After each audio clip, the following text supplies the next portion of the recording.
And now we come to the section of the agenda where any candidate can pose a question to another candidate and then can also have a rebuttal. So if you're asking a question, you have 30 seconds. The person who's responding has a minute, and then your rebuttal is 30 seconds. So you'll have to watch carefully with our timer over here. And I have to be able to see who you are so I can keep track that somebody doesn't ask 2 questions when they're only supposed to ask one. Okay? So anybody, this is not in any order. So is there anybody who would like to ask another candidate sitting there, a question? Mr. Reddy. I would like to have any one of the sitting council members to tell the truth as to what happened with the deal on the land swap in the city where we were going to get a couple $100,000 for giving away a lot of land. Yeah, I'm going to have to ask you to ask a specific candidate because it's too wide open. I would like to ask the mayor. All right. Thank you. And you have a minute to respond. Thank you. Which land swap or what are you talking? Yeah, you can ask a clarifying question. You. Sure. It's the land swap deal that we didn't sign. The 7 acres? Is that what you... Yeah, the 7 acres land swap that everybody writes about, where the developer that's got his name on Stanford. Yes. Yeah. Thank you. Got it. Thank you very much. We need to come clean on it. So please. Okay, let her respond, please. Thank you. Sure. Back in 1982, the Lee family did donate 7.7 acres to the city of Palo Alto, and they kept control of those acres, and then they sold the control of the acres to Mr. Arriaga, who then used that 7 acres to help with his project up in his property. This is all the former quarry that's up there. He's bought the quarry property, so it was a big, heavy industrial area where there's a lot of traffic. Subsequently, he's tried to purchase the property throughout the years. When we got our when we got management of the property in '96, it then went leased into him. This was long before my time, and then he made an attempt to ask us if he could purchase the property, and so we. I had no idea that we owned the property, so I learned about it when this purchase offer came through. So, thank you. Thank you. Do you have a rebuttal, Mr. Reddy? So basically, what the citizens need is a clear answer as to who made these deals, who are attempting to make these deals, so they can decide who they want on the city council. That's all I'm requesting. Thank you. Someone needs to tell us the truth. Thank you. Does any other candidate have a question for another candidate? Yes. Mr. Johnston.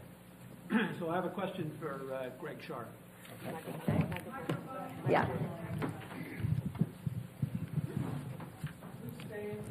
Sorry, I have a question for Greg Sharp.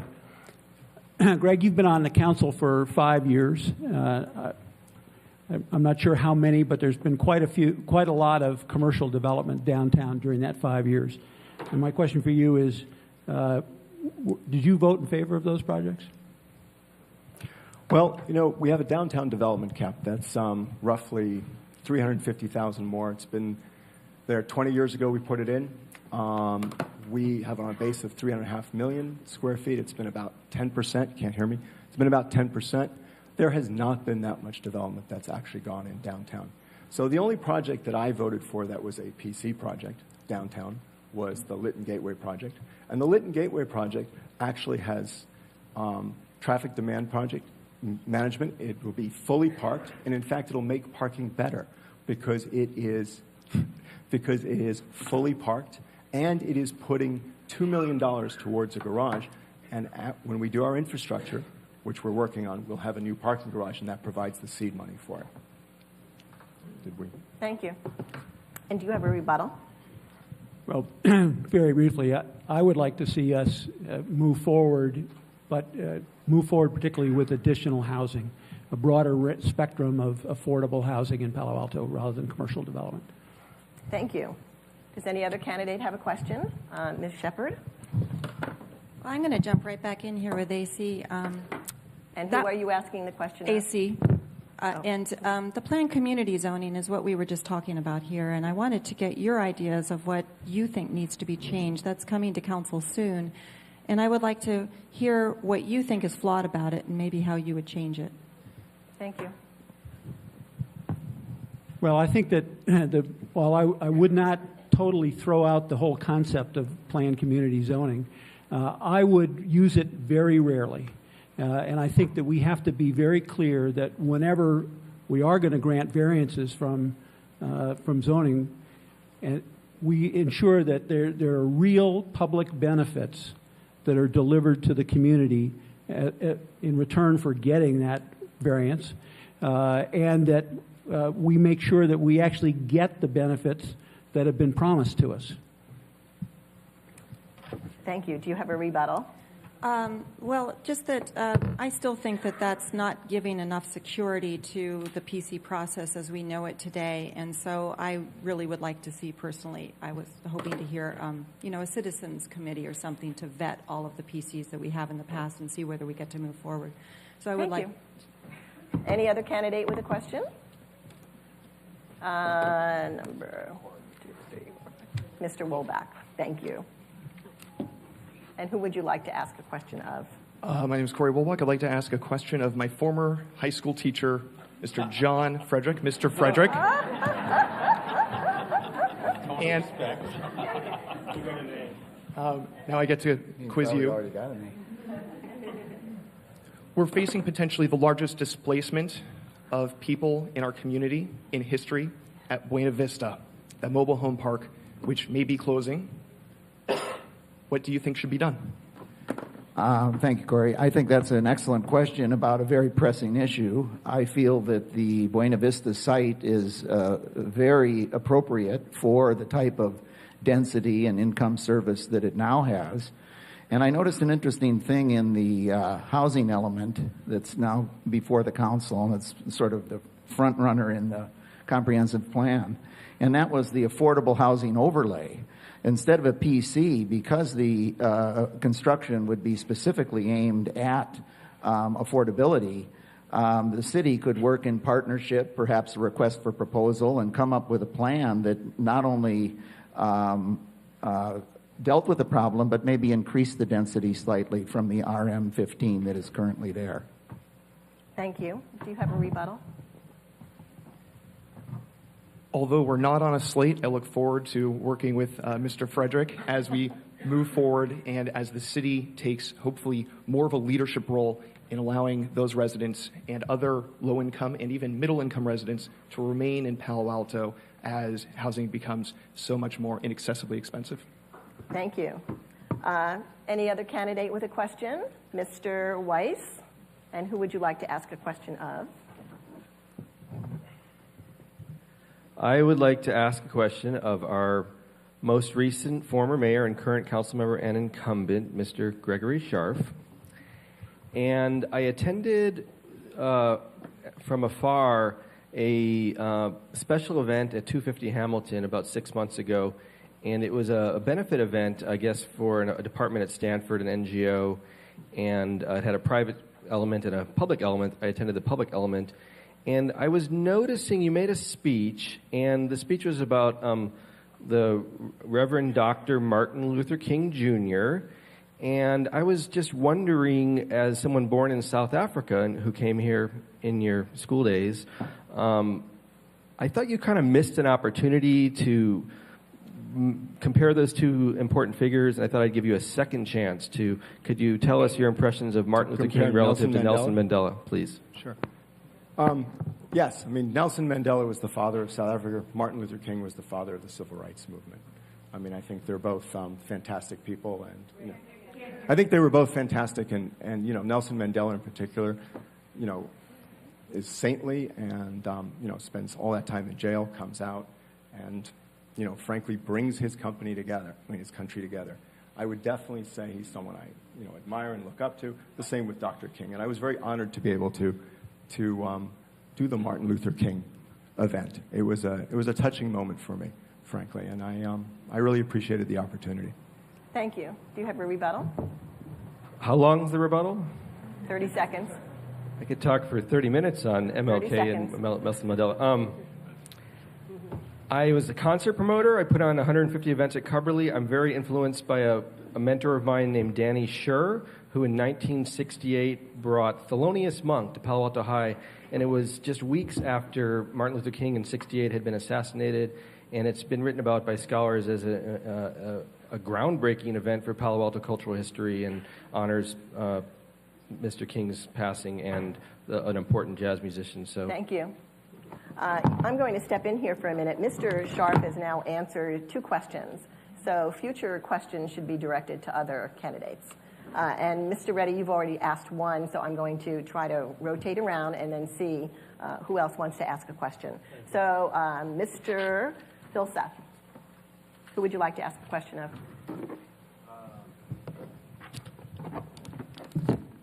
Sorry about this. This is a gearhead finance question. I'm a numbers guy, and I can't help myself.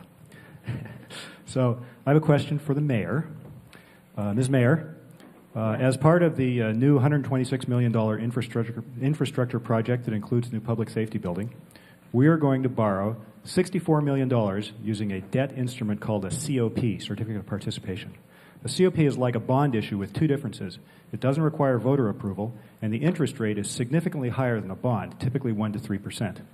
My question is, why would the city choose a COP instead of a bond? It'll cost the city millions of dollars in extra interest costs, and every homeowner knows the difference between a 4% mortgage and a 5% or 6% mortgage. So why would we finance this project with a COP instead of a lower cost bond? Thank you. I'm going to try this mic because we've been avoiding it. A COP is, you're exactly right. We have the TOT on the ballot right now. A little bit louder if you put We have the the mic. TOT on the ballot right now because it is a 50% majority. We polled carefully for this because this is very critical for us to finish the infrastructure financing that we have for all of the backlog of infrastructure that we work so hard to get to. It's very risky to go out for a bond. You need a supermajority, and we didn't feel that we could risk that. Now, I prefer a bond. That is exactly what I would like to do. I think we all preferred the bond, but there just was not enough security in being able to go out and do that. So it is up to the voters right now as to whether or not you would like to increase the transit occupancy tax by 2% for the hotels, and then finish up our package for how we're funding this long legacy of infrastructure that we found funding for. Thank you very much. Do you have a rebuttal? I do. So the transit occupancy tax, you know, it pays the cost, it pays the debt off over time, right? But you still got to have the debt. And so if I understand what we just heard is that the bond won't pass because residents don't want to go into debt for this size and scale of building. So what we have is a city financial deal structured specifically to get around the residents and avoid a vote. And this backdoor around residents is going to cost several $1 million. Hasn't the city done enough with these sneaky deals that skirt around residents already? Didn't we just promise we wouldn't do any more? And yet, here's a new one. Thank you. I'm also going to let you know that Ms. Shepherd has already answered 2 questions. So again, the future questions should be directed to other candidates. Who else would like to ask a question? Ms. Holman? Sure, and this could go to pretty much anybody. Maybe Tom. Tom hasn't had a question. What experience will you draw on, and what will guide your decision-making in reviewing and determining future development projects? So I've been a CEO of a company. I've also been very involved in Measure D, and as part of Palo Alto's Sensible Zoning, I've been following a lot of planning and development in the city. So, you know, in evaluating new developments, for me, the top thing is this a benefit to residents or not?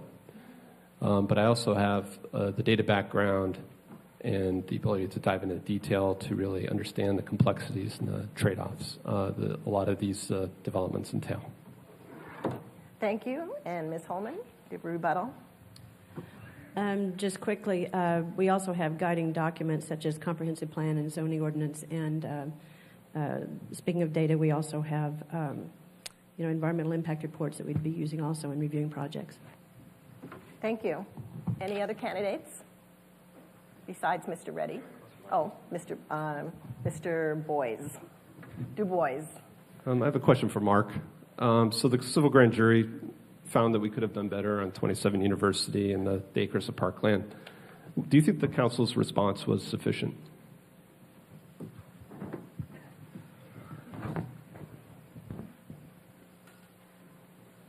To me, it seems unprecedented or quite rare that the grand jury of Santa Clara would tell us that on June 16th of this year, they told us that we were secretive and non-responsive to requests regarding some deals between one developer and two different pieces of land, John Arriaga, 27 University, which is MacArthur Park, which is a war memorial, incidentally, and a historic community center, and also that 7.7 acre parcel that Nancy and Selam were talking about.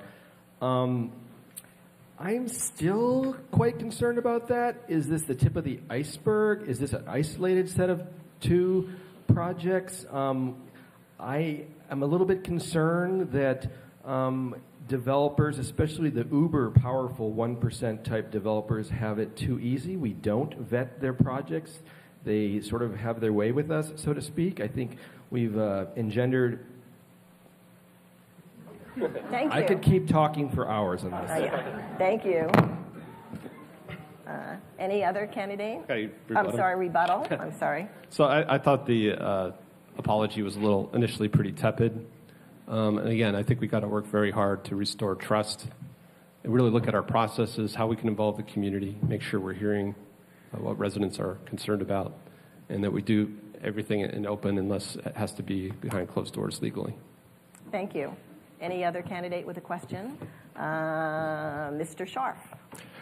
Corey, you grew up in Palo Alto. You're Senator Hill's aide. You were the liaison to Palo Alto. You've been following Palo Alto really closely. What are the top three things you think the council did right? Touché.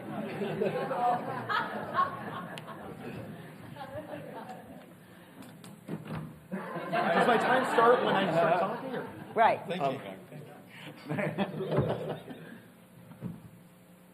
Transportation demand management. Our Palo Alto, though it is only baby steps and a very small part of what we actually need when it comes to community engagement, which is why I look forward to leading community meetings in every neighborhood with not just consultants and not just staff, but with council members. And giving us the chance to discuss the issue of council size reduction. I'm opposed, but I'm glad we're having a chance to talk about it. Thank you. Do you have a rebuttal? I do. Just briefly, I'd say that I think we did infrastructure right. We have a really good funding plan. And most Palo Alto residents, when you poll, want a new public safety building. It just falls ever so slightly below the majority for a bond. So you'd have a small minority violating and not allowing Palo Alto residents to have what they want if you went for a bond rather than the COP. Thank you. Any other candidate who has already not asked a question? Rebuttal? Pardon me? Yeah, rebuttal on that. No, because the question was not addressed to you. And the way we're working this part here again is you each get one question, da-da-da. So again, Mr. Frederick. I have a question for Eric Filseth because we came out on different sides of the senior housing project on Maybell and Clemo. And that's in that there were many protestations that there was no idea of knocking down the concept of senior housing.